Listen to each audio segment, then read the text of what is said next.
하나님 말씀 열왕기하 4장 38절에서 44절까지 있는 말씀을 다 함께 찾겠습니다. 우리 계속해서 열왕기하 말씀 함께 묵상합니다. 오늘은 38절에서 44절까지를 한 절씩 교독합니다. 엘리사가 다시 길갈에 이르니 그 땅에 흉년이 들었는데 선지자의 제자들이 엘리사의 앞에 앉은지라. 엘리사가 자기 사환에게 이르되 큰 솥을 걸고 선지자의 제자들을 위하여 국을 끓이라 하며 한 사람이 채소를 캐러 들에다가 들포도 덩굴을 만나 그곳에서 두루밥을 따서 옷자락에 채워가지고 돌아와 썰어 국 끓이는 솥에 넣되 그들은 무엇인지 알지 못한지라. 이에 포다가 무리에게 주어 먹게 하였더니 무리가 국을 먹다가 그들이 외쳐 이르되 하나님의 사람이여 솥에 죽음의 독이 있나이다 하고 능히 먹지 못하는지라. 엘리사가 이르되 그러면 가루를 가져오라 하여 솥에 던지고 이르되 포다가 무리에게 주어 먹게 하라 하며 이에 솥 가운데 독이 없어지니라. 한 사람이 바알 살리사에서부터 와서 처음 만든 떡 곧 보리떡 20개와 또 자루에 담은 채소를 하나님의 사람에게 드린지라. 그가 이르되 무리에게 주어 먹게 하라. 그 사람이 이르되 내가 어찌 이것을 100명에게 주겠나이까 하나. 엘리사는 또 이르되 무리에게 주어 먹게 하라. 여호와의 말씀이 그들이 먹고 남으리라 하시니라. 44절 다 같이 읽습니다. 그가 그들 앞에 주었더니 여호와께서 말씀하신 대로 먹고 남았더라. 아멘. 성경에 나오는 하나님은 기적의 하나님이십니다. 하나님 인간의 보편적 한계를 넘어서서 초자연적인 일을 행하시기 때문입니다. 더 정확히 말씀을 드리면 하나님이 행하시는 모든 것이 다 기적입니다. 창조에서부터 시작해서 구원과 우리에게 주신 모든 은혜 사건이 다 기적인 것입니다. 이 사실을 인식하고 우리 현실 속에 실제로 살아 일하시는 하나님을 만나야지 우리 삶이 진정 변화받고 진정한 부유한 삶을 누리게 되는 것입니다. 그럼에도 불구하고 성경의 기적을 부인하는 사람들이 생각보다 많이 있습니다. 인간의 이성이나 합리성을 너무 신봉한 탓일 것입니다. 즉 인간의 논리를 벗어난 어떤 현상 혹은 자연 논리를 벗어난 현상들을 인정할 수가 없다는 것입니다. 그래서 성서의 기적마저도 합리적으로 해석하려고 하는 사람들이 교회 안에 제법 많이 있습니다. 예를 들어서 이스라엘 백성이 홍해를 건넌 사건이 출애굽기에 기록되어 있지 않습니까? 그 당시 이스라엘의 숫자가 아이까지 합쳐서 약 200만 명입니다. 그런데 그 많은 사람들이 홍해라는 깊은 바다를 가르고 건너갔다는 것 합리적으로 이해할 수가 있나요? 이해하지 못할 분이 계실 것입니다. 그래서 구약 성사학자들 가운데는 이렇게 설명하는 분들이 많이 있습니다. 홍해라고 번역한 이 히브리 말이 스포라는 단어인데요. 이것을 read, 붉다고 번역하지 아니하고 read, 갈대 혹은 weed, 잡초라고 번역을 하는 것입니다. 그래서 그 사람들의 주장에 하면은 실제로 이스라엘 백성이 걷는 것은 홍해가 아니라 홍해 옆에 있는 작고 얕은 small, shallow, reed lake, 아주 작고 얕은 갈대밭 호수를 건너갔다는 것입니다. 큰 바다를 걷는 것이 아니라 약 3피트 깊이의 작은 호수를 건너간 것입니다. 자, 이렇게 함으로써 그들은 무엇을 주장하고 싶었던 것일까요? 성경에 나오는 하나님의 기적을 빼려고 하는 시도를 한 것입니다. 여러분과 저는 여기에 대해서 어떻게 생각을 해야 될까요? 한 주일학교 학생이 주일학교 공부 시간에 교사님을 통해서 이스라엘이 건너간 것은 홍해가 아니라 3피트 깊이의 갈대밭이라 하는 설명을 듣게 됐습니다. 다행히 저희 교회 케이스는 아닙니다. 설명이 끝나자 그 학생이 갑자기 할렐루야를 외친 것입니다. 왜 그러냐고 물었더니 이렇게 설명을 했습니다. 생각해 보라고 3피트의 얕은 물로 뒤따르던 수많은 애국 군대와 600대의 병거를 수장시켰는데 이보다 더 놀라운 기적이 어디 있겠느냐고. 여러분, 홍해가 갈라지는 기적을 부인한다고 해서 이스라엘 향한 하나님의 기적 자체를 배제할 수가 있을까요? 그렇게 할 수가 없는 것입니다. 사실은 하나님이 어떤 분인지를 알면 그가 하는 모든 기적을 알 수가 있습니다. 근데 하나님을 모르는 분에게는 아무리 설명해주고 보여줘도 기적을 이해할 수가 없는 것입니다. 기적이라고 하는 것은 우리의 한계를 넘어선 하나님의 사건이기 때문입니다. 사실은 하나님이 기적을 행하시는 방법은 다양합니다. 말씀드린 것처럼 홍해같이 대자연을 통해 기적을 행하시는 경우도 있고 사람들을 통해 기적을 행하기도 하시고 심지어는 환경을 통해서 기적을 행하기도 하십니다. 오래전에 나온 책 중에 치킨 수프 포 더 소울이라는 책이 있었죠. 그 책을 집필한 분 중에 한 분이 잭 캔필드라는 분인데요. 그분의 책에 보면 이런 이야기가 나옵니다. 엔젤라라고 하는 13살 난 소녀가 근육 위축증이라는 희귀한 질병에 걸리게 됐습니다. 일종의 신체 무기력 정세입니다. 몸의 근육이 서서히 기능을 멈추가는 것이기 때문에 걸음을 걷는 것조차 힘들어지고 한전내부만 움직일 수 있는 무서운 질병입니다. 의사들은 회복 불가능하다고 선포를 했고 평생을 침대에서 누워 지내야 된다, 그렇게 진단이 나왔어요. 그랬는데 이 자매가 샌프란시스코에 있는 특수재활병원에서 심리요법을 받는 중에 시각요법이라는 것을 배우게 됐습니다. 마음속으로 휠체어를 타지 않고 걸어다니는 자신의 모습을 상상하는 것입니다. 일어나서 두 다리를 움직이고 걷고 또 걷는 모습을 매일 상상을 하는 것입니다. 이와 같이 계속하던 어느 날 다른 날과 마찬가지로 침대에 누워서 자신의 두 다리를 움직이는 상상을 하고 있는데 갑자기 몸이 흔들리기 시작하는 것입니다. 그러더니 침대가 움직이기 시작을 했어요. 움직이는 정도가 아니라 온 방을 돌아다닌 것입니다. 그때 엔젤라가 기뻐서 소리를 쳤습니다. 기적이 일어났습니다. 드디어 제 몸이 움직이기 시작했습니다. 그런데 사실은 그날 샌프란시스코에 대지진이 일어난 것입니다. 지진 때문에 침대가 흔들리는 것을 엔젤라는 자신의 다리가 움직인다고 생각을 했습니다. 이와 같은 경우 일반적으로 지진으로 인한 착각이지 기적은 아니라고 설명을 많이 하죠. 그런데요, 놀라운 사실이 뭔지 아십니까? 이 사건 이후에 진짜로 엔젤라의 몸에 변화가 일어나기 시작한 것입니다.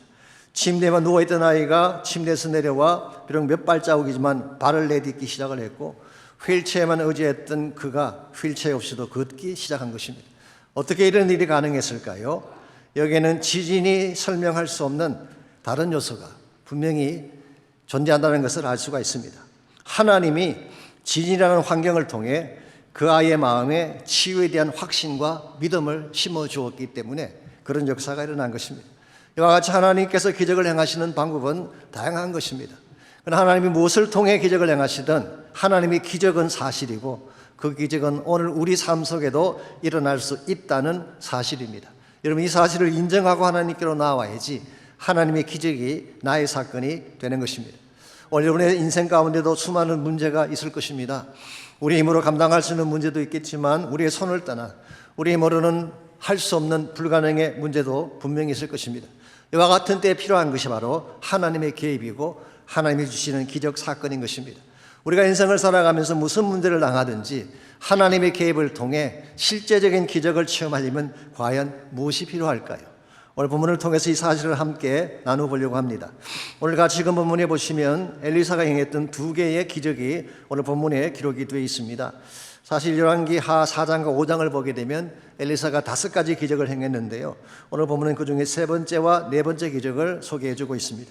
38절을 보시면 엘리사가 다시 길갈에 이르니 그 땅에 흉년이 들었는데 선지자의 제자들이 엘리사의 앞에 앉은지라 엘리사가 자기 사원에게 이르되 큰 솥을 걸고 선지자의 제자들을 위하여 국을 끓이라 하매, 여기 보시면 길갈이라는 장소가 나오죠.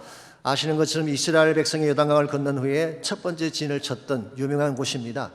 사무엘 시대부터 이곳에 선지자들을 양성하는 학교가 있었던 것 같습니다. 그래서 사무엘도 이곳으로 와서 순회 사역을 했던 기록이 있고요, 엘리사도 순회 사역을 하던 중에 아마도 이 장소를 들렸던 것 같습니다.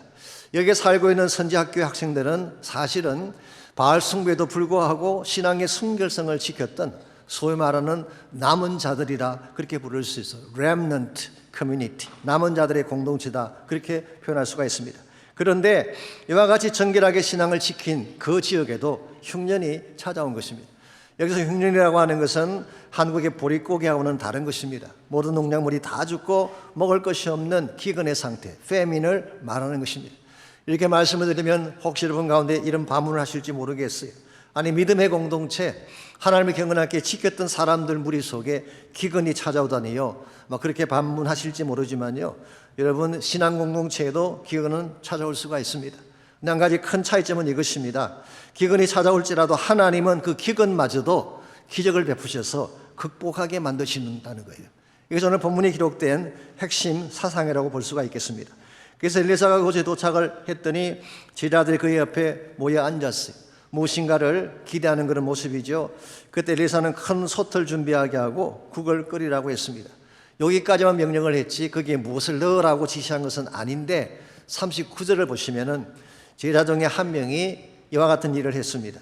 한 사람이 채소를 캐러 들여 나가 덜 포도 등굴을 만나 그곳에서 덜 호박을 따서 옷자락에 채워 가지고 돌아와 썰어 국거리는 솥에 넣되 그들은 무엇인지 알지 못했다고 했어요. 제자 중 한 명이 들판으로 나가서 덜 포도 등굴에 달린 덜 호박을 따가지고 온 것입니다. 여기서 말하는 덜 포도 등굴이라고 하는 것은 포도 등굴을 말하는 것이 아닙니다. 포도나무처럼 생겼지만 야생 식물입니다. 그게 달리는 열매를 덜 호박이라고 했는데요. 옛날 성경인 개역한글에서는 덜 외라고 번역을 해놓았어요. 이건 마저도 호박이 아닙니다. 누런 색깔을 띠고 있는 달걀 모양의 열매입니다. 그런데 그 속에는 독성을 지닌 무엇이 있는 것입니다. 그런데 이것을 알지 못한 채 가지고 와서 국에 넣은 것입니다. 오늘 본문에 보게 되면 그들이 그것이 무엇인지 알지 못했다고 했죠. 이 열매의 내용이 무엇인지도 확인해 보지 않은 채 너무 배가 고프기 때문에 먹을 것이 없기 때문에 그들은 그것이라도 따서 국에 넣자 그래서 먹은 것입니다. 저는 이 말씀을 읽으면서 1990년대에 북한이 연상이 됐습니다. 제가 1997년도에 북한을 잠깐 다녀온 적이 있는데요. 그 당시 북한에는 몇 년째 홍수가 나서 농작물이 다 씻겨 나가는 바람에 먹을 것이 하나도 없었습니다. 전하 내려오는 보고에 의하면은 그 당시 한 300만 명이 먹지 못해 죽었다는 보고가 있습니다. 이것을 어떻게든 좀 돕기 위해서 우리 댄문 목사님과 함께 침례교 목사님 5분이 그곳을 방문을 했어요. 저희들은 찝차를 타고 중국의 훈춘을 통해 그 지역을 방문했습니다. 그렇기 때문에 그들이 살고 있는 지역을 통과해 가면서 밭을 통과해 가면서 얼마나 그 땅이 황폐한지를 볼 수가 있었고 그 주민들의 얼굴이 누렇게 된 것을 직접 목격할 수가 있었습니다. 그들 중에 상당수는 독초인 줄 모르고 캐먹었다가 죽거나 병든 케이스가 많다는 이야기를 직접 확인한 적이 있습니다. 여러분, 기근이라고 하는 사건이 찾아오면 어쩔 수가 없는 것입니다. 이것저것 가려먹을 수가 없어요. 그래서 오늘 본문에서 덜 호박이라고 되어 있지만 제자들은 그것을 캐다가 그것을 국에 집어넣은 것입니다. 그랬더니 어떤 결과가 나와졌나요? 40절입니다. 이에 퍼다가 무리에게 주어 먹게 하였더니 무리가 국을 먹다가 그들이 외쳐 이르되 하나님의 사람이여 솥에 죽음의 독이 있나이다 하고 능히 먹지 못한지라. 이 열매 속에 포이전, 독이 있었던 것입니다. 이 독이 있는 열매를 솥 안에 집어넣었더니 솥 안 전체가 다 독이 퍼져서 먹지 못하게 된 것입니다. 그때 41절을 보시면 엘리사가 가루를 가져오게 하고 이것을 솥에 넣었더니 독이 사라지고 제자들이 국을 먹을 수 있게 되었다고 기록하고 있습니다. 쉽게 말하면 기적이 일어난 것이죠. 이것이 오늘 본문에 소개된 첫 번째 기적입니다. 근데 42절에서 44절까지를 보면은 또 하나의 기적이 소개가 되어 있습니다. 먼저 42절입니다. 한 사람이 바알 살리사에서부터 와서 처음 만든 떡, 그 보리떡 20개와 또 자루에 담은 채소를 하나님의 사람에게 드린지라. 그가 이르되 무리에게 주어 먹게 하라. 여기 보시면은 바알 살리사라는 지역이 나와 있죠. 이 지역은 교부들이 하면은 유세비우스나 제론 같은 교부들이 하면은 벳 살리사라고 해서 새 계곡의 집이라고 불려지던 비옥한 장소라고 합니다. 그리고 그 장소는 길갈에서 멀지 않은 곳에 있다고 합니다. 그래서 거기에 있던 어떤 한 사람이 처음 만든 보리떡 20개, 소위 말하면 첫 소산이죠. 이것을 엘리사에게 가져온 것입니다. 구약 율법에 의하면 첫 소산은 제사장에게 드리라고 되어 있는데 그 당시 북왕국 이스라엘에는 제사장이 없었기 때문에 엘리사에게 그것을 가져온 것입니다. 그래서 길갈에 살고 있던 이 제자들이 먹을 것이 없는 상태에서 국을 끓여서 유명하던 그 상태에서 이곳에서 온 사람 때문에 떡을 먹는 그런 역사가 일어난 것입니다. 그때 엘리사가 뭐라고 했나요? 이것을 무리에게 나누어서 먹게 해라. 자, 가져온 떡의 분량은 20개입니다. 20명이 먹을 수 있는 분량을 가져왔는데 실제로 먹어야 될 사람은 100명이 넘었어요. 그런데 20개의 떡을 가지고 100명에게 나누어 주었더니 다 먹고도 남았더라라고는 성경은 기록하고 있습니다. 이 말씀을 읽어보면 어리석은 마음이 보던 익숙한 장면 아닌가요? 어디에요? 비슷한 사건이 나오나요? 복음서에 보게 되면은 오병이어 사건이 나옵니다. 보리떡 5개와 물고기 2마리를 가지고 5,000명, 아이까지 합치면 한 2만 명을 먹이고도 12광주리가 남았던 사건. 그래서 많은 성경학자들은 오늘 본문을 구약의 오병이어다 그렇게 부르기도 합니다. 여러분, 하나님의 기적이라고 하는 것은요, 시대와 상관이 없습니다. 구약이건 신약이건 상관이 없습니다. 예나 지금이나 동일하게 일어나는 것입니다. 뿐만 아니라 하나님의 기적이라고 하는 것은 추상적인 어떤 사건이 아니라 우리 현실 속에 일어나는 실제적인 사건인 것입니다. 독을 먹은 자들에게는 해독의 기적을 베풀어 주시고 흉년 만난 자들에게는 보리떡의 기적을 베푸시는 실제적인 기적이 성경이 말하는 기적입니다. 이와 같은 하나님의 기적은 성경 속에만 존재하는 것이 아니라 오늘 여러분과 제 삶 속에도 존재하는 줄 믿습니다. 하나님은 어제나 오늘이나 영원토록 동일하신 하나님이시고, 하나님은 오늘도 여러분과 제 삶을 잘 아시고 우리 삶에 정말 필요한 것이 무엇인지를 잘 아시기 때문에 우리 삶 속에도 적절한 기적을 베푸시는 하나님, 우리가 하나님을 신뢰하고 하나님께로 나아갈 때에 우리 삶에 진정한 회복이 일어나게 되는 것입니다. 여러분 모두가 경험하시는 사실입니다만은 요즘만큼 살기 힘든 때가 어디 있겠어요. 물가는 계속 올라가고 있고 사업은 힘들고 직장에서 해고당한 사람들의 숫자는 점점 늘어나고 있는 현실 아닙니까? 누가 봐도 경제적 흉년이라고 말할 수밖에 없는 상황이죠. 어떤 사람들은 관계성의 흉년 때문에 힘들어하는 분들도 계십니다. 상처받고 아파하고 사랑하는 자들이 곁을 떠났기 때문에 홀로 남게 되는 고독의 문제로 힘들어하는 분들이 계시죠. 어떤 분들은 육체의 질병이 찾아와서 앞날을 걱정하시는 분들도 계십니다.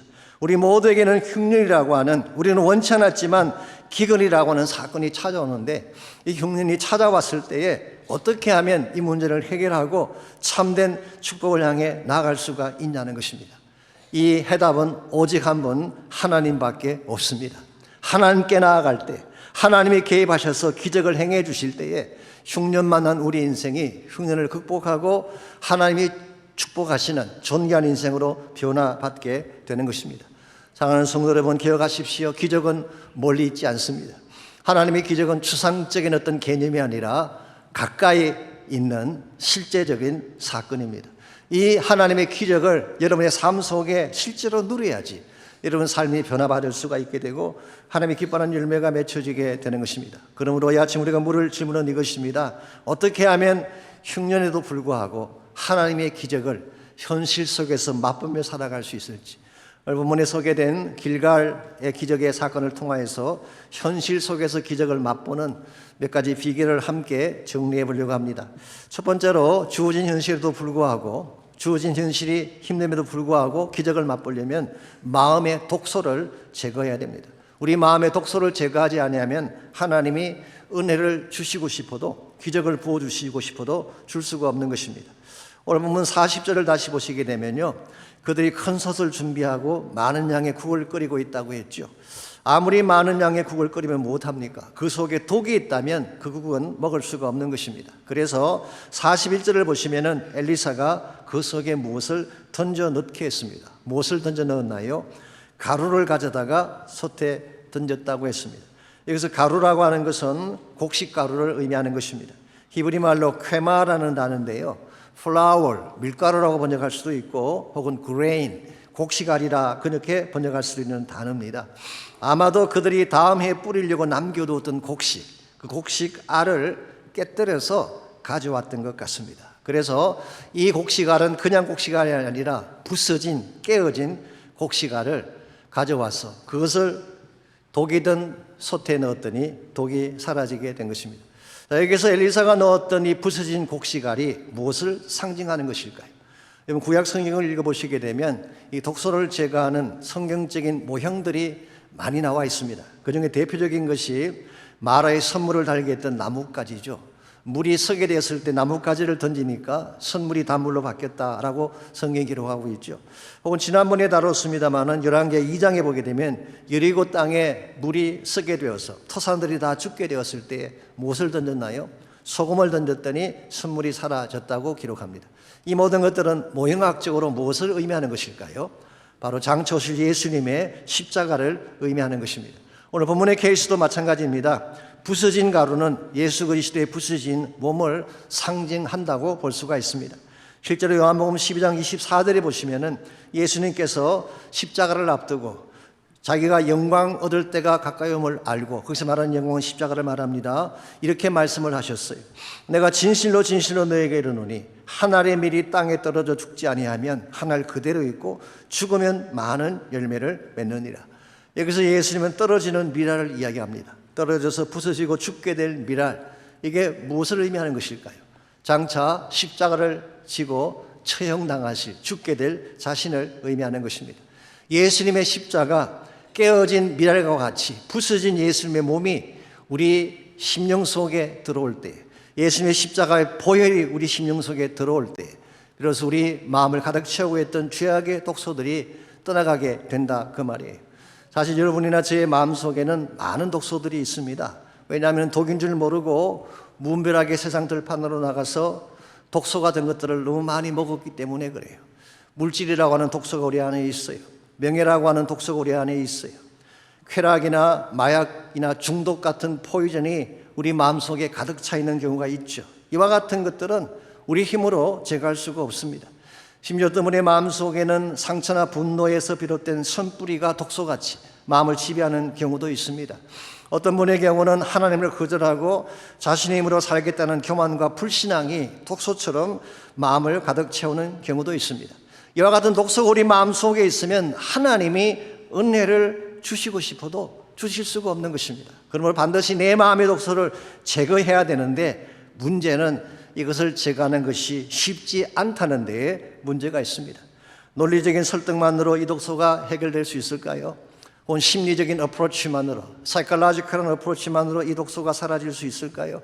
혹은 positive thinking, 긍정적인 사고방식만으로 이 독소를 제거할 수가 있을까요? 제 개인적인 생각은 no입니다. 우리를 묶고 있는 죄의 본성이라고 하는 것은 우리가 생각하는 것보다 훨씬 더 강력하고 힘이 있기 때문에 그런 것입니다.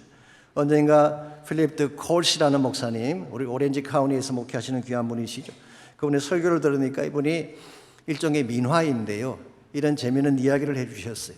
제목이 Turtle and Scorpion, 거북이와 정갈이라는 제목의 이야기입니다. 한 번은 거북이 한 마리가 호수에서 헤엄을 치고 있는데 전갈 한 마리가 와서 말을 붙였습니다. 나를 내 등에 태워주지 않겠냐? 너의 목에 타서 호수를 맴돈다면 너무나 멋있을 것 같아. 그때 거북이가 말합니다. 너는 독침을 갖고 있지 않느냐? 그 독침으로 나를 찌르면 어떡하라고? 그러자 전갈이 이렇게 말합니다. 야, 논리적으로 생각해봐. You have to think it logically. 논리적으로 생각해봐. 내가 너를 독침으로 찌르면 너만 죽는 게 아니라 나도 같이 물에 빠지게 돼. 그러니 내가 왜 너를 찌르겠니? Think it logically, okay? 이 말에 솔깃해진 거북이가 스콜피온을 자신의 목에 태웠어요. 한참을 돌고 있는데 전갈이 독침으로 거북이를 쏜 것입니다. 그래서 둘 다 물에 빠지게 됐어요. 그때 물로 빠져들면서 거북이가 전갈에게 물었습니다. 논리적으로 넌 나를 찌르면 안 되는데 왜 찔렀느냐? 그래서 스콜피온이 뭐라고 했는지 아십니까? It's nothing to do with the logic. That's my nature. 이건 로직과 아무 상관없는 거야. 논리와 아무 상관없는 거야. 그건 나의 본성이야.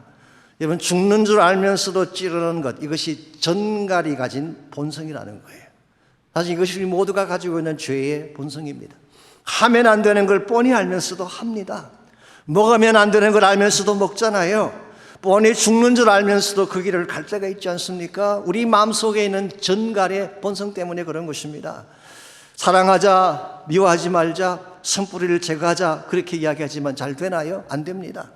담배 피지 말고 술 먹지 말고 마약 도박 다 끊고 건강하게 살자 결심한다고 되나요? 안 되는 경우가 더 많이 있죠.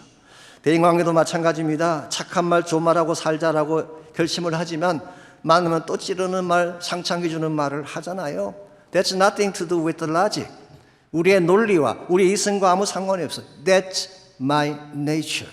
우리 모두가 가지고 있는 본성인 것입니다. 그러므로 내 마음속에 전갈의 마음을 가지고 있으면서 어떻게 착한 양의 삶을 살 수가 있냐 그 말이에요. 그러므로 정말 변하려면 우리의 본성이 바뀌어져야 되는데, 다시 말씀드리지만 이 본성을 바꾸는 것이 쉽지 않다는 거예요. 더 정확히 말씀드리면 우리의 힘으로 절대로 바꿀 수가 없습니다. 그래서 하나님의 손길이 필요한 것입니다.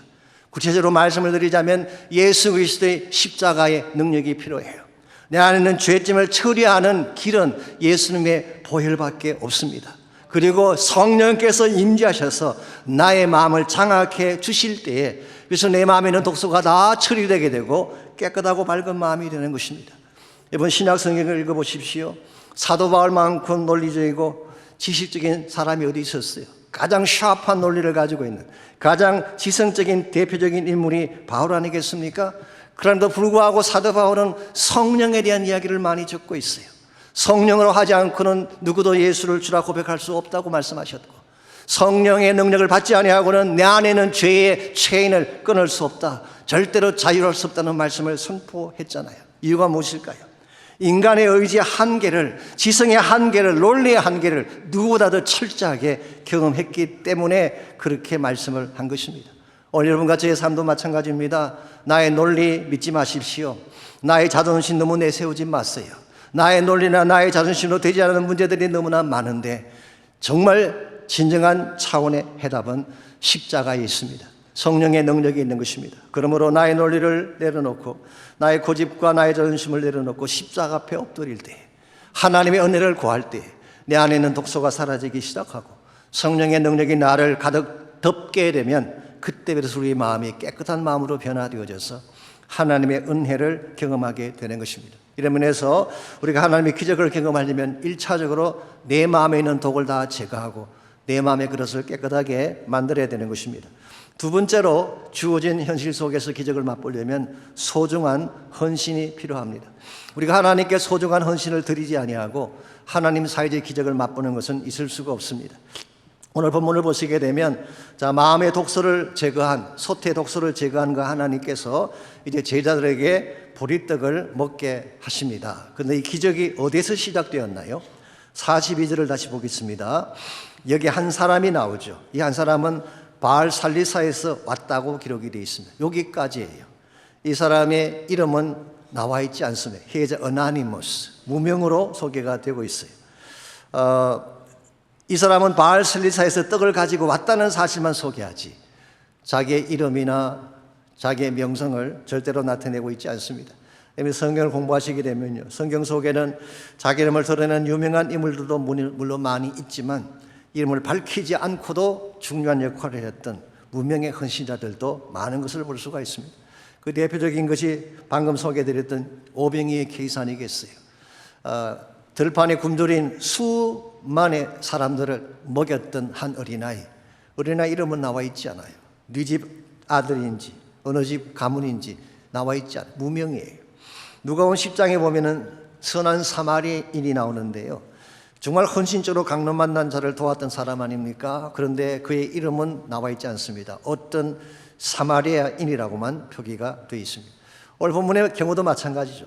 바알 살리사에서 온 어떤 사람, a certain man이라고만 되어 있지 다른 것은 소개되어 있지 않습니다. 그럼에도 불구하고 이 사람이 하나님 앞에 올려드렸던 첫 소산, 엘리사에게 드렸다고 했지만 사실 하나님께 올려드린 것이죠. 하나님께 올려드린 그 첫 소산이 굶주림 가운데 있던 100명의 제자들을 먹이고도 남는 기적의 도구가 된 것입니다.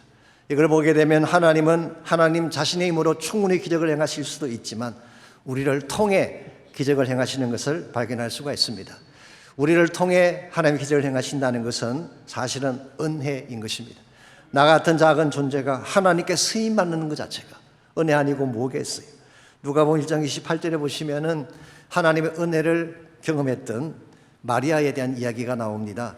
아신 대로 마리아가 처음 아기를 잉태한다는 소식을 가브리엘로부터 듣게 되지 않습니까? 근데 가브리엘이 마리아의 집을 방문했을 때 첫 번째 한 말이 이렇게 기록되어 있어요. 은혜를 받은 자여 평강할지어다. 이제 가브리엘은 이 처녀가 잉태하여 아들 낳을 것을 선포하기 위해서 왔는데요, 처녀가 잉태하는 것이 어떤 면에서 은혜인가요? 잉태하게 된다면 자기와 정혼한 요셉에게 뭐라고 설명을 해야 되나요? 주변 사람들에게는 뭐라고 설명을 해야 되나요? 처녀가 아기를 가졌는데 자칫하면 돌에 맞아 죽을 수는 엄청난 부담인데 은혜를 받았다고 표현을 했어요. 드러난 사실이 뭔지 아십니까? 이 말씀을 드린 마리아가 이렇게 응답합니다. 주의 여종 예언이 말씀대로 이루어지리이다. 이 대단한 헌신이 아닐 수가 없습니다. 여기서 마리아는 자기가 비록 작은 존재이긴 하지만, 작은 몸이긴 하지만 자신을 통해 메시아가 탄생하고 하나님의 구속사가 성취된다는 것이 얼마나 큰 은혜인가를 인식하고 고백을 한 것입니다. 사랑하는 성도 여러분, 기억하십시오. 나의 작은 것이 하나님께 서임 받는다는 것은 대단한 축복이고 은혜입니다. 나의 물질, 나의 시간, 나의 삶, 다른 것을 위해 소모될 수도 있는데 하나님께 붙들려져서 하나님의 목적을 위해 서임 받는다는 것, 큰 은혜가 아니고 무엇이겠습니까? 나 때문에 세상이 밝아지고 나 때문에 복음이 흘러갈 수 있다면 이것보다 더 아름다운 축복이 어디 있겠어요. 그러므로 무명일지라도 주님께 들어진 삶은 기쁨으로 사시기를 바랍니다. 그러면 하나님께서 여러분을 통해 정말 놀랍고도 위대한 사역의 열매를 만들어 주시는 것입니다. 1934년도에 우리 노스캐롤라이나의 샬롯이라는 지역이 있습니다. 그 지역에서 모르데카이 햄이라고 하는 분이 와서 부흥 집회를 했습니다. 그 당시는 천막을 치고 집회를 하던 시절인데요. 바로 그 집회에 윌리엄이라는 한 소년이 참석을 했는데 와보니까 이미 자리가 꽉 차 있었어요. 앉을 자리가 없습니다. 그래서 돌아서 나가려고 하는데 한 안내자가 어셔가 오더니 그를 데리고 강대상 바로 앞에 앉혀주었어요. 그날 밤 그 소년은 말씀을 듣고 예수님을 영접하게 되고 그것이 터닝 포인트가 되어서 후일 자신도 이벤젤리스트가 됐습니다. 그 소년의 이름이 윌리엄 프랭클린 그레함이라는 이름이었어요. 오늘 우리는 그를 빌리 그레임이라고 부르고 있죠. 미국과 전 세계 수억의 사람들에게 그리스도를 이끈 부흥사가 그날 밤 탄생한 것입니다. 오늘 크리스천들 가운데 빌리 그레임의 이름을 모르는 사람은 한 명도 없습니다. 누구나 다 아는 유명한 이름이죠. 그런데 이 빌리 그레임을 인도했던 그날 밤 그 사람의 이름은 아무도 알고 있지 않습니다. 이것을 릭 와렌 목사님은 다음과 같이 표현한 적이 있어요. Anonymous doesn't mean unnecessary. 무명이라고 하는 것이 불필요한 존재를 의미하는 것은 아니다. Anonymous doesn't mean unnecessary. 여러분, 세상 사람들은 우리 이름을 몰라줄지라도 하나님이 알아주시면 되는 거 아닌가요? 오늘 하나님께서는 유명한 이름을 가진 사람을 통해서 일하지만 알려지지 않은 이름, 무명으로 사는 사람들, 그들을 통해서도 동일하게 위대한 사역을 이끌어가고 있다는 사실이에요. 이 땅을 살아가는 동안에는 유명세를 떨치지 못했을지라도 하나님 앞에 쓰임받고 하나님의 목적을 위해 살게 되면 언젠가 우리 모두가 천국 갔을 때 천국에서는 해같이 빛난 이름이 될 것입니다. 이게 진정한 우리의 가치이죠. 그러므로 여러분과 제가 하나님 사이의 기적을 날마다 경험하며 살려면 1차적으로 내 마음의 그릇을 깨끗하게 만들어야 돼요. 깨끗한 그릇 속에 하나님의 은혜와 기적이 임하는 것입니다. 두 번째는 내가 가진 소중한 것을 기꺼이 하나님께 드릴 수 있을 때 그것을 통해 하나님은 큰 기적을 행해 주십니다. 마지막 세 번째로 주어진 현실 속에서 기적을 맛보려면 믿음의 순종을 해야 하는 것입니다. 믿음의 순종. 오늘 본문에서 엘리사가 보리떡 20개와 채소로 즉 20인분의 음식을 가지고 100명을 먹이라고 말씀하지 않았습니까? 왜 이런 말을 했을까요? 막연한 바램으로 한 말일까요? 혹은 콩알 한 개라도 나눠 먹자라는 제작 정신으로 한 말일까요? 혹은 공명심에서 나온 이야기일까요? 아닙니다. 44절을 보시면 이렇게 기록이 되어 있습니다. 여호와의 말씀이 그들이 먹고 남으리라 하셨느니라. 즉 하나님이 말씀하셨기 때문에 엘리사가 그렇게 분부한 것입니다. 그래서 44절을 보면 그가 그들 앞에 주었더니 여호와께서 말씀하신 대로 먹고 남았더라. 순종했더니 하나님의 기적을 베푸셨다, 그런 뜻입니다. 여러분 기억하십시오. 믿음의 순종이 기적을 만드는 것입니다. 나의 계산이 아닙니다. 인간의 능력이 아닙니다. 하나님께 믿음으로 순종하게 되면 하나님이 실제적인 기적을 만들어 주시는 것입니다. 성경을 다시 한번 공부해 보십시오. 성경에 나타나는 모든 기적은 믿음으로 순종했을 때 일어난 사건이에요. 요단강을 건넌 것도 동일하고 여리고 성이 무너진 것도 마찬가지. 아말렉을 무찌르고 태양을 멈추게 한 것도 믿음에 순종했을 때. 그러므로 여러분, 안 된다, 할 수 없다, 끝났다 그런 말을 하지 마시고 하나님 앞에 한번 믿음으로 순종해 보시기 바랍니다. 순종하면 기적이 일어나요. 여러분이 상상하지 못할 차원의 기적이 여러분 삶 속에 찾아오게 되는 것입니다. 오늘 여러분과 제가 살고 있는 삶의 현실은 분명히 어둡고 힘이 듭니다. 흉년을 통과하고 있는 우리 인생 얼마나 많습니까? 그러할지라도 하나님이 여전히 우리를 사랑하시고 하나님이 여전히 우리 곁에 계시고 하나님은 예나 지금이나 동일하게 기적을 통하여 우리 삶을 변화시켜주고 계십니다. 그러므로 아무리 어려운 흉년이 여러분 인생에 찾아왔다고 할지라도 하나님의 선하심과 신실하심을 믿으시기 바랍니다. 무슨 문제가 생겨도 그분이 나 편이 되시고 고난 중에도 나를 도와주시면 내 삶은 흉년에도 불구하고 다시 일어날 수가 있고 고난에도 불구하고 참된 기적을 향해 나아갈 수가 있는 것입니다. 미국의 찬양 사역자 중에 진 존슨이라는, 사실 제니퍼 존슨인데요, 이름이 여자분입니다. 그 남편 되시는 분과 함께 베델 철치라고 하는 우리 캘리포니아 레딩이라는 지역에 있는 유명한 교회죠. 그게 찬양 사역자로 섬기는 분이십니다. 이분이 2019년도에 어느 시골길을 차를 몰고 가던 중에 최근에 입양한 넷째 아들이 생각났습니다. 이분이 두 아이를 입양을 했는데 그 중에 네 번째 아들입니다. 라이더 모지즈라고 하는 아들인데요, 흑인이에요. 미혼모에게서 태어나 힘겹게 살 뻔했던 아이, 근데 하나님의 은혜로 지인에게 입양이 되어서 새 삶을 살게 된 것입니다. 그냥 두었더라면 버림받았을 아이, 그냥 방치해 두었더라면 구하로 살 뻔했던 아이, 그냥 두었더라면 냉대받고 사랑받지 못할 아이였는데 자신이 그 아이를 입양하게 되면서 얼마나 감격된 마음이 찾아오는지. 왜냐하면 그것을 통해 그는 하나님의 선하심을 깨달았기 때문입니다. 사실 우리 모두가 다 고아였는데, 사실 우리 모두도 버림받고 멸시 속에 살아야 마땅할 죄인이었는데 하나님의 사랑으로 구원받고 하나님의 친자녀가 되어서 천국의 기쁨 가운데 산다는 사실이 얼마나 감사하고 감격된지, 그녀는 차를 타고 가면서 자신도 모르게 흐르는 눈물을 억제하지 못한 가운데서 이 하나님의 선하심을 찬양하기 시작했습니다. 처음에는 핸드폰으로 즉흥적으로 이 노래를 불렀지만 나중에 그것이 정식으로 찬양이 되어서 발표가 됐습니다. 제목이 Goodness of God이라고 하는, 하나님의 선하심이라고 하는 찬양입니다. I love you, Lord. 사랑합니다, 주님. 당신의 자비는 한 번도 나를 포기한 적이 없습니다. Your mercy never fails me. 나의 모든 날들, 나의 모든 삶은 당신 손 안에 있습니다. All my days I've been held in your hands. 눈을 뜨는 아침부터 잠들기까지, From the moment that I wake up until I lay my head. 주님의 선하심을 노래할 것입니다. I sing the song of a goodness of God. 2절은 이렇게 기록이 되어 있습니다. 주님의 음성을 사랑합니다. I love your voice. 고난의 풀목 가운데서도 나를 인도하시는 하나님. You have led me through the fire. 어두운 밤에도 누구보다 가까이 내 곁에 계시는 주님. In darkest night, you are close like no other. I've known you as a father. 주님은 나의 아버지가 되시고, I've known you as a friend. 나의 친구가 되시는. I've lived in the goodness of God. 하나님의 선하심 가운데 나는 평생을 살아와심을 고백합니다.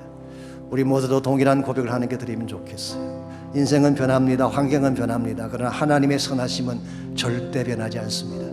주님 안으로 돌아와야 돼요. 그분의 손 안에 가는 삶을 살아야 됩니다. 세상은 나를 책임질 수 없습니다. 내 안에 있는 독소와 고통의 문제들 나의 힘으로 처리할 수가 없지만 그분 안으로 들어오게 되면 그분의 사랑이, 그분의 십자가가 내 안에 있는 모든 죄들을 다 처리해 주시고 밝고 빛난 하나님의 자녀로 살게 하는 것입니다. 하나님의 선하심, 하나님의 신실하심. 우리 다 함께 찬양하고 기도하고 예배를 마치면 좋겠습니다.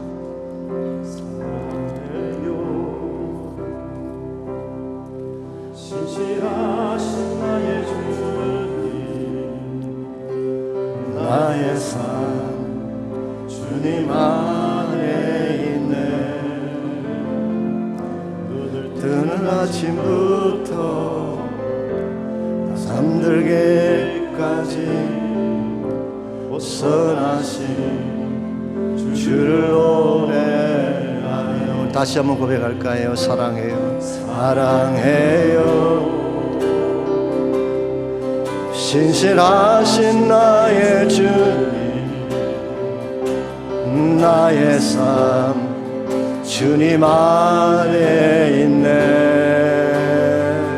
눈을 뜨는 아침부터 나 잠들기까지 선하신 주를 노래하리. 신실하신 나의 주님, 신실하신 나의 주님, 나의 삶을 인도하셨네.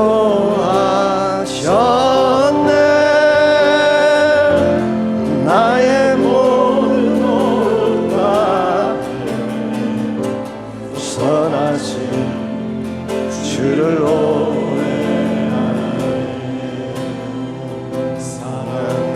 우리 다 일어나서 함께 고백합니다. 나를 인도하신 주님, 고난주에도 나와 함께 하셨네. 내 아버지시며 내 친구 되신 주,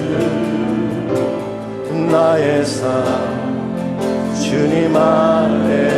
우리 다시 한번 고백할까요? 사랑해요, 사랑해요. 나를 인도하신 주님, 나를 인도하신 주님, 고난 중에도 나와 함께 하셨네. 내 아버지 되시며 내 친구 되신 주, 나의 삶 주님 안에 있네. 신실하신 나의 주님, 나의 삶을 인도하셨네. 나의 모든 것 다 선하신 주를 노래하리. 신실하신 나의 주님, 신실하신 나의 주님, 나의 삶을 인도하셨네. 나의 모든 것 다 선하신 주를 노래하리. 다시 한번 고백합니다. 신실하신 나의 주님, 신실하신 나의 주, 나의 삶을 인도하셨네.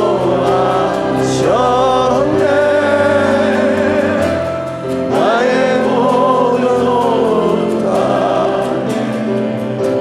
선하신 주를 노래하니. 하나님 감사합니다. 이 신실하신 하나님이 나의 아버지가 되시고 나의 친구가 되셔서 내가 최악의 어두운 꼴짝을 통과할지라도 나와 동행해 주시며 나에게 하나님만 행하실 수 있는 기적을 베풀어 주시는 것을 감사합니다. 이곳에 모인 주의 백성들 가운데 혹시라도 인생의 흉년을 통과하는 자가 있다면 하나님 그들 삶 가운데 개입하여 주시고 하나님만 행할 수 있는 기적을 베풀어 주셔서 다시 절망 중에서도 일어나게 하시고 고통 중에서도 하나님 바라보며 찬양하며 기뻐하며 달려가는 모든 주의 사람들 되게 하여 주시옵소서.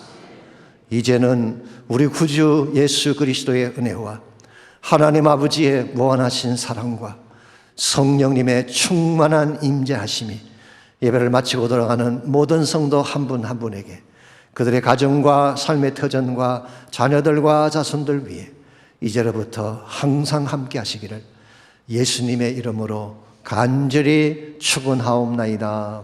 아멘.